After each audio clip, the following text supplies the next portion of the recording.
Gary Gensler says we will destroy Ripple XRP and its cryptocurrency, despite the fact that Ripple's chief technology officer, David Schwartz, says he is still most concerned about payments. He also drew attention to carbon credits and gaming EFTs. Welcome to the Finance Up channel. Please watch this video to the end, like it and subscribe to the channel so as not to miss the release of new videos. Also in this video, we will show the lucky winner of Give Away Free 500 XRP, and maybe it will be you. So watch the video carefully until the end. The U.S. Securities and Exchange Commission, SEC, believes that the existing rules are suitable for cryptocurrencies. Gary Gensler, chairman of the SEC, argues that the crypto community needs to ensure that companies comply with existing securities laws. The collapse of the FTX exchange has prompted urgent calls in Washington to pass legislation to curb the digital asset industry. Two ex-managers of the FTX cryptocurrency exchange have pleaded guilty to several criminal charges and are cooperating with the federal prosecutor's office. Gary Wang, co-founder of FTX, and Carolyn Ellison, CEO of the Alameda Research Hedge Fund, have pleaded guilty to multiple counts of conspiracy and fraud for their involvement in a fraud scheme that led to the bankruptcy of the exchange. In addition, on Wednesday evening, the Securities and Exchange Commission charged the couple with civil fraud. Sam Bankman, Fried SBF, was charged by the U.S. Prosecutor's Office with 8 criminal offenses. In addition, he was sued by the CFTC and the SAC. Gary Gensler argues that the pending charges against the FTX exchange serve as an example for the community regarding the need to conduct transactions in accordance with existing securities laws. The collapse of the bankrupt FTX exchange, founded by Sam Bankman-Fried, is a warning to issuers of cryptocurrencies and exchanges not registered with the SAC. Gensler believes that these firms may soon face enforcement measures. The collapse of the platform marked the beginning of a series of investigations by the Department of Justice and the U.S. Securities and Exchange Commission, which focused on the exchange channeling funds to Alameda Research, another business co-founded by ESPF. Gary Gensler said, "Financial history tells you that most of these tokens, unitive tokens of crypto exchanges, will fail. Insiders are selling the idea to the public while they are potentially fraudulently pumping up stocks.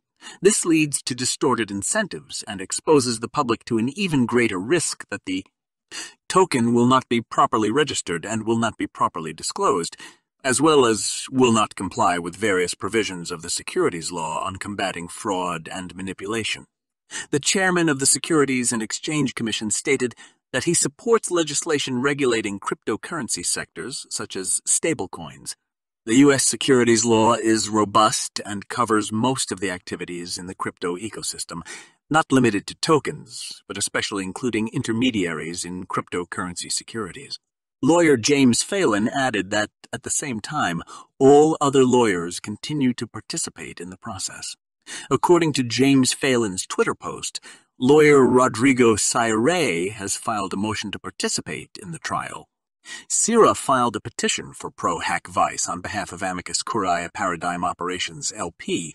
Pro Hack Vice is a legal term for adding a lawyer to a case in a state where he is not authorized to do so unless he is engaged in unauthorized legal practice.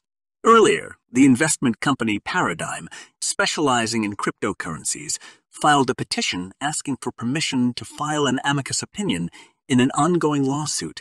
Attorney Jeremy Hogan answered a user's question regarding the XRP lawsuit. The user asked if the SEC would file for review of the summary judgment before appealing it.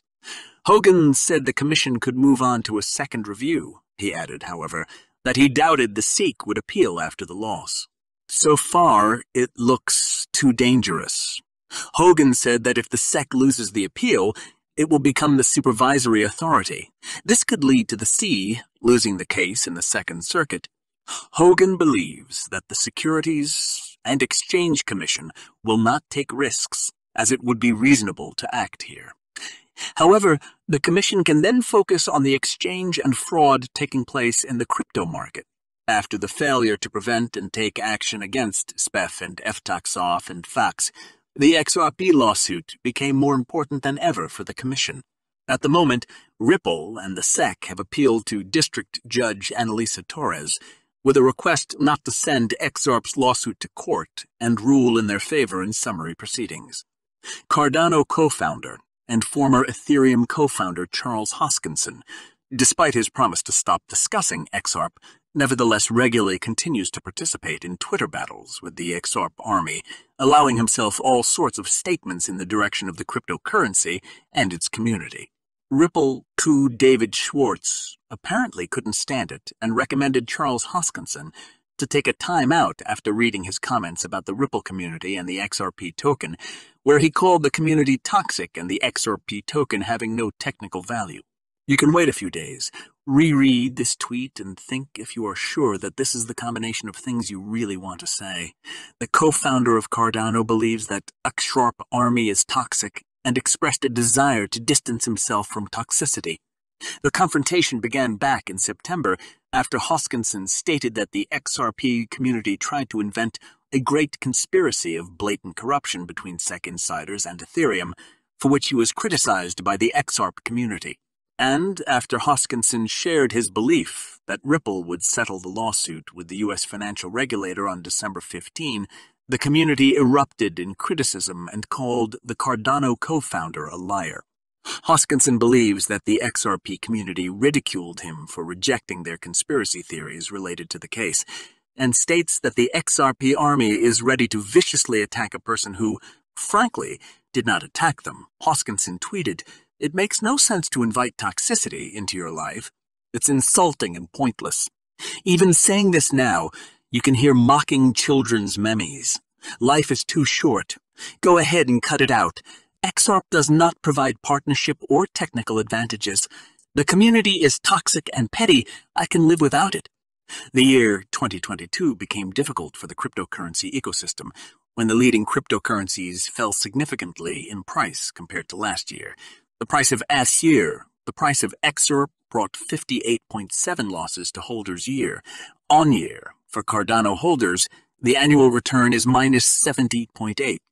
One of the factors influencing the decline in the price of XRP is a lawsuit filed by the U.S. Securities and Exchange Commission against the payment giant Ripple.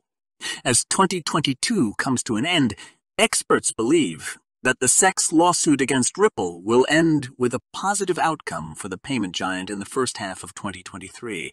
Such an outcome could provoke bullish sentiment among SurePile holders and push the altcoin price higher.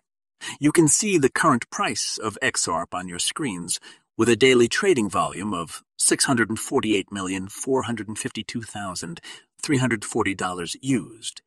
XRP has declined by 3.2 in the last 24 hours. Thank you for watching this video to the end. If you liked it, then don't forget to like and subscribe to the channel so as not to miss the release of new videos.